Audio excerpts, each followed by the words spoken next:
Les membres de l'Interaction Famille avaient nommé l'intérêt de faire un film. Alors, on a réfléchi ensemble sur les réalités sociales les ayant conduits à rechercher un organisme communautaire. C'est comme ça qu'on s'est aperçu de la grande richesse du quartier, puis qu'on a décidé de faire ce film, que nous allons vous présenter à l'instant. Bonne soirée. Bonsoir, mesdames et messieurs. Ce soir, on a beaucoup de nouvelles et beaucoup de manchettes à vous diffuser à TVIF.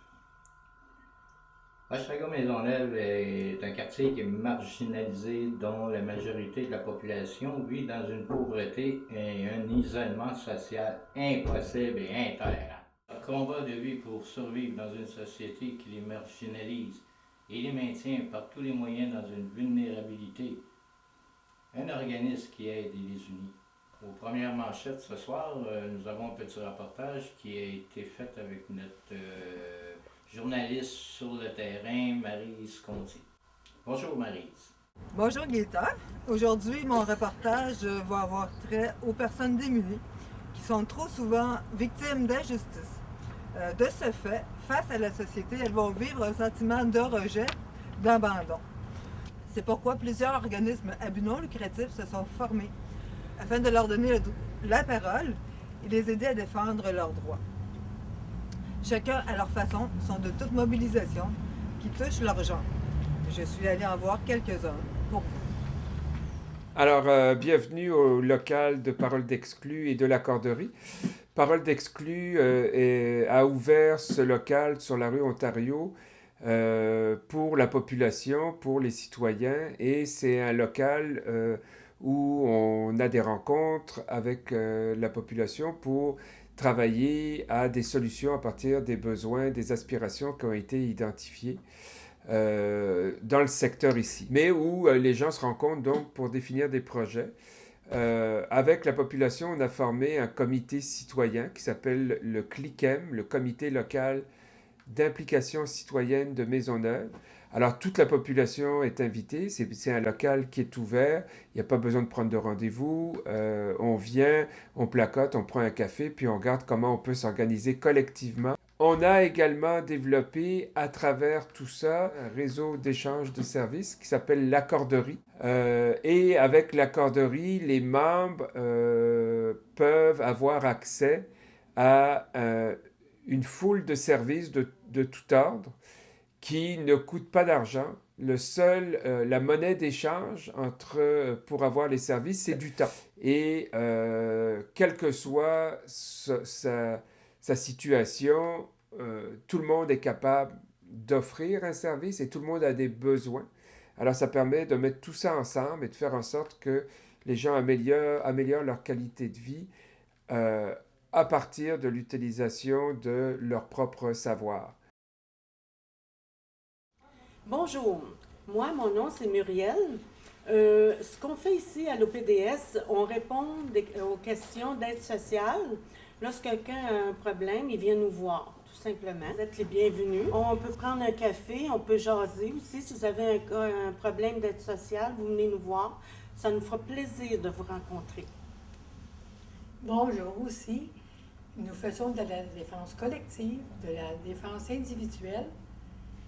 Et puis, nous avons aussi des comités d'actifs, comme des femmes, comités d'actualité et des assemblées de quartier, une fois par mois, sur des différents sujets. Et venir nous rencontrer, prendre un bon café, ça nous fera plaisir. Fait que dans tout ça, nous formons une très belle équipe. Si vous en faites partie, vous ne regretterez pas. Vous allez sortir de votre solitude en plus.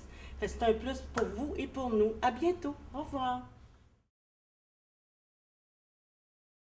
Bon, alors ici, c'est Entraide Logement Hochelaga-Maisonneuve. On est un comité logement. Ce qu'on fait, c'est de la défense de droits de locataires. Donc, on va aider les locataires qui font appel à nos services, qui sont aux prises avec un problème. On peut leur donner l'information, on peut les aider dans leur démarche pour en venir à une solution. Le PEC offre une variété de services à la population. Exemple, éducation populaire, droits civiques, loisirs. Il offre aussi la location de locaux pour les organismes à vocation sociale dont l'ADDS, qui est un organisme de mobilisation et d'action collective pour la défense des droits des assistés sociaux. Il y a aussi la chorale des jeunes musiciens du monde, qu'il y a le e-musée à l'intérieur des murs. Se spécialisant dans l'intervention auprès des femmes, la Marie Debout. Donc, bien, bonjour, Fabienne Mathieu, travailleuse au Centre de femmes La Marie Debout. Un centre de femmes, c'est un milieu de vie que les femmes le fréquentent pour briser l'isolement, entre autres. Développer des amitiés, venir chercher des références, se mobiliser, dénoncer, s'indigner. Dans ce centre de femmes, on a différents ateliers liés à l'estime de soi, on a des cours d'autodéfense, on a également des rencontres qui sont ponctuelles, qui peuvent traiter différents sujets qui sont liés à la condition de vie des femmes, que ce soit la violence, que ce soit l'abus sexuel, que ce soit des liens avec les politiques gouvernementales qui peuvent toucher nos droits. Présentement, il y a une des batailles qu'on mène, c'est contre la privatisation de la santé et la tarification du système de santé. Donc, on se bat ici contre ça avec les participants du centre. Un centre de femmes, c'est aussi un milieu d'éducation populaire. Alors, ça veut dire qu'aussi les femmes apprennent aussi, mais aussi partagent toute leur expérience, leur savoir et finalement reprennent du pouvoir aussi dans leur vie en étant actives dans différents projets, que ce soit dans la création d'un journal, que ce soit en étant aussi des femmes qui prennent la parole dans un conseil d'administration. Donc elles sont très actives et militantes finalement au sein même du centre. Bienvenue à toutes les femmes qui voudraient venir à la Marie Debout. On est sur la rue Sainte-Catherine, au coin de Jeanne d'Arc. Bon, moi là, je suis tanné. J'aimerais dénoncer qu'il y a un manque flagrant dans le quartier d'organismes pour les hommes. Puis pas juste ici, au travers du Québec. Nous autres, on a la maison Oxygène, dont ça aide beaucoup les hommes, mais il en faudrait plus. Sans savoir que la demande est de plus en plus grande, et quelques autres, même, ça aiderait même les hommes à sortir de leur isolement pour qu'ils aillent chercher des ressources qu'ils auraient besoin. Concernant les services pour les enfants, ma reporter Annick est sur le terrain avec son reportage. Vas-y Annick. Bonjour Gaétan. Les jeunes du quartier ont eux aussi des organismes. Je suis allée en visiter quelques-uns. C'est un organisme famille, c'est un organisme où il y a un lieu d'appartenance. On a au-dessus de 300 familles qui passent par ici par année. On offre plusieurs services. On a des services halte-garderie sur place. On a des ateliers pour les parents. Des ateliers comme le scrapbooking, la créativité, le 0-5 ans. On a également des activités qui invitent les papas à participer. On a des soupers de gars une fois par mois, on a des sorties père-enfant. Aussi, une fois par mois, on a des fins de semaine pour femmes, une fin de semaine pour gars, une fin de semaine père-enfant aussi. Ensuite, c'est un lieu où les gens peuvent venir juste s'asseoir aussi, prendre un café sans nécessairement être obligés de participer à un atelier. C'est un lieu aussi où on peut faire beaucoup de bénévolat, autant au niveau de l'accueil, au niveau de la halte-garderie, notre vestiaire bazar qu'on a dans le temps de Noël pour participer à notre fête de Noël. Fait que, il y a vraiment, là, c'est un lieu d'appartenance, le Carrefour, où on peut venir participer puis être bien dans sa peau puis juste venir s'accrocher ici, là, c'est prendre un café, un biscuit puis on est bien. Merci! Alors, la Maison à Petits Pas est un organisme communautaire pour les familles qui est dans le quartier depuis au moins 15 ans. Et nous, notre objectif, c'est de pouvoir vous offrir un maximum de temps privilégié avec vos enfants.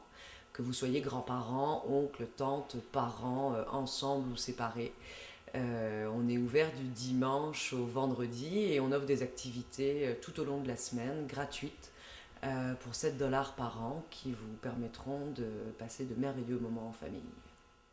Alors, je vous présente la Maison des enfants de l'île de Montréal. La Maison des enfants de l'île de Montréal accueille, donc c'est une maison d'écoute pour les enfants âgés entre 5 ans et 12 ans. Elle existe depuis maintenant 22 ans. Alors, dans le programme qu'on accueille des enfants après l'école, donc des écoles du quartier. Donc, les enfants sont accueillis ici à la maison par des adultes. Un autre moyen qui est bien, c'est 23 boîtes aux lettres qui sont dans les écoles de l'île de Montréal. Et les enfants écrivent. Et nous avons une 50aine de bénévoles chaque semaine qui répondent aux enfants directement. Un autre programme super intéressant, c'est les enseignants qui viennent avec les parents et les enfants une demi-journée par semaine, le mercredi, pour venir vivre la maison des enfants. Parce que quand on est un enfant qui n'est pas dans le quartier, on ne peut pas venir autrement que par cette façon-là. Alors, c'est un moment magique qui outille aussi les parents et les enseignants à notre philosophie qui est quand même particulière. Alors, voilà, la Maison des enfants de l'île de Montréal, elle est ouverte aux parents. C'est un des objectifs de la maison, donc de créer des liens, de renforcer les liens parents-enfants. Donc, vous êtes invités à venir nous visiter, à nous appeler aussi. Donc, ça nous fera toujours plaisir d'écouter l'adulte comme l'enfant. Merci. Alors, Rêve-Deck, ça fait 25 ans qu'on existe. Ici, à Rêve-Deck, on accueille d'une part des jeunes qui ont besoin d'un petit répit de l'école. Alors, on peut les accueillir pour un séjour d'à peu près 4 semaines où ils peuvent bénéficier de soutien scolaire dans les matières de base. En après-midi, on apprend autrement. On fait des ateliers de valorisation qui sont tout à fait diversifiés, où on travaille la cuisine, le bois, la peinture sous toutes ses formes. On accueille aussi des jeunes qui malheureusement ont déjà décroché de l'école. Alors, eux, ils viennent nous rencontrer seulement en après-midi. Alors, on a aussi des ateliers spéciaux, des explorations professionnelles. Alors, ici, à Rêve-Deck, c'est apprendre sans se faire la leçon. Alors, ici, c'est le petit Rêve-Deck. Le petit Rêve-Deck, c'est une ressource pour les jeunes mères, adolescentes, enceintes ou avec leurs enfants qui ont décroché de l'école. Alors ici, c'est possible d'avoir un répit puisqu'il y a une halte garderie. On peut faire également des ateliers de valorisation les après-midi, que ce soit du découpage sur bois, de la photographie, de la cuisine. Le YAP aussi, c'est pour donner des trucs sur la maternité pendant la grossesse et après. Il y a aussi des ateliers préparation au retour à l'école pour les jeunes mères. C'est le comptoir de linge, l'organisation alimentaire, des sorties, des ateliers mère-enfant. Bref, le petit Rêve-Deck est conçu pour les jeunes mères et adapté à leurs besoins. Et ici, on apprend sans se faire la leçon. Le Café Graffiti, milieu de vie qui aide les jeunes par les arts de la rue à combattre leur exclusion.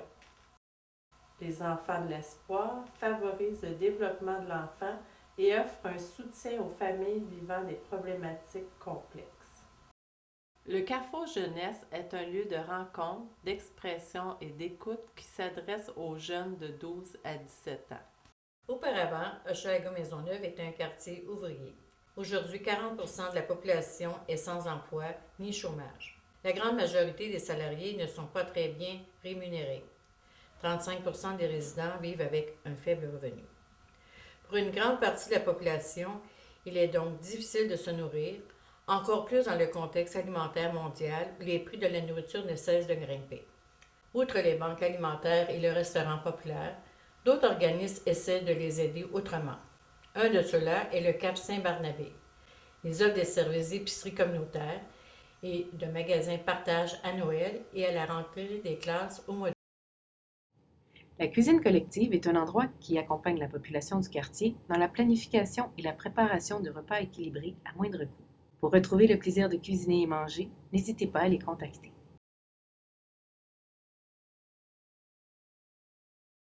Bonjour, je m'appelle Catherine Desroches, je travaille au CLSC de Hochelaga-Maisonneuve. Le CLSC offre des services pour les enfants, pour les jeunes, pour les adultes, autant que pour les personnes en perte d'autonomie. On offre des services infirmiers autant que psychosociaux, sans rendez-vous 7 jours sur 7.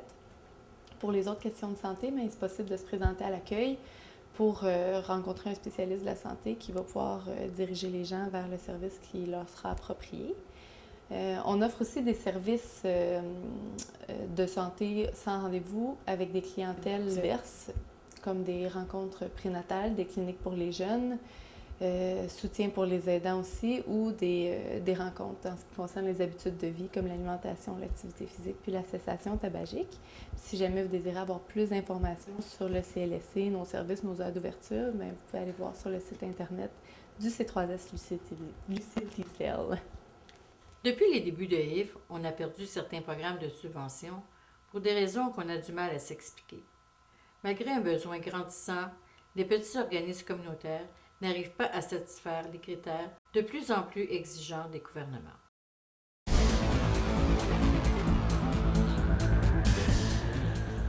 Bonjour Anne, ma seule reporter en studio aujourd'hui. Tu as été à l'organisme Interaction Famille pour rencontrer une des co-gestionnaires. Oui, bonjour Gaëtan. Alors, j'ai rencontré Stéphanie, responsable du volet adulte, et j'ai également rencontré les membres de IF en leur demandant ce qu'ils aimaient de l'organisme. Bonjour, mademoiselle Leclerc. Tu es co-gestionnaire et tu t'occupes du volet adulte chez Interaction Famille. Est-ce que tu peux m'expliquer tes fonctions, s'il te plaît? Oui, bien sûr. Intervenante sociale, je m'occupe des activités de l'organisme, donc des adultes qui fréquentent la maison. Donc, préparation, animation des activités, de la supervision de stagiaires aussi. Et au niveau de la gestion, c'est beaucoup plus au niveau de l'administration de la maison ici, comme co-gestionnaire. J'ai entendu parler aussi qu'une fois par semaine, il y a des déjeuners. Oui, les déjeuners causeries souvent sont animés par l'intervenante au volet adulte, donc moi-même. Ça peut être les stagiaires également qui me donnent un coup de main. Au niveau des thèmes, on a des thèmes qui sont choisis en lien avec les besoins des membres. Donc, des thèmes qui touchent la vie quotidienne, la santé, le budget, etc. J'ai su que 2 fois par année, il y a des pourvoiries, une pour l'été et une en hiver. Est-ce que tu peux m'expliquer? Les pourvoiries, soit à l'été, soit à l'hiver, c'est des activités familiales extérieures qui permettent à des familles de sortir de Montréal, de vivre des activités de plein air, de l'exercice, du sport.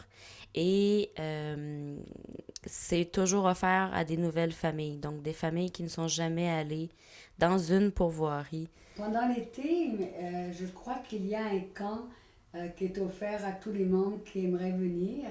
Le camp familial d'été, c'est ouvert à tous, donc à tous les membres d'Interaction Famille. Des activités telles que sorties en rabasca, de l'hébertisme, canot, kayak, de l'escalade. Des activités aussi pour les tout-petits, de la baignade. Et ça, c'est vraiment ouvert à tous les membres d'Interaction Famille. Et même des nouvelles personnes peuvent se joindre à nous pour le camp familial. Il y a aussi de l'écoute ou des fois peut-être de l'entraide quand le membre ne se sent pas bien. À Interaction Famille, on porte une attention particulière à l'accueil. Donc, ici, c'est un milieu de vie et d'appartenance. Donc, il faut que les gens qui se présentent ici soient bien accueillis, sans jugement, et soient écoutés. Et là, on porte attention à ce que les besoins, justement, de la